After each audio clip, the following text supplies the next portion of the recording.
How to connect Google Drive with ChatGPT. Hi guys, let's get started immediately. Now the first thing you want to do is to be on your ChatGPT account.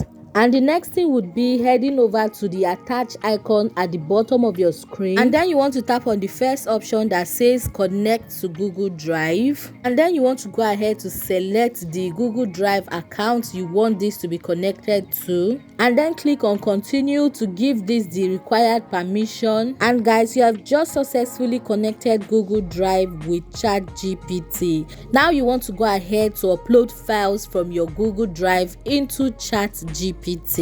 And guys, just in case you get tired of it being connected together and you want to disconnect them, here is how to do it. Now you want to head over to your Google account, and at the left side of the screen you want to click on security. And now guys, you want to scroll over to where you see your connection to third-party apps. Now go ahead to tap on ChatGPT because that is what we want to be disconnecting today. And now go ahead to the bottom of your screen and click on delete all connections you have with ChatGPT.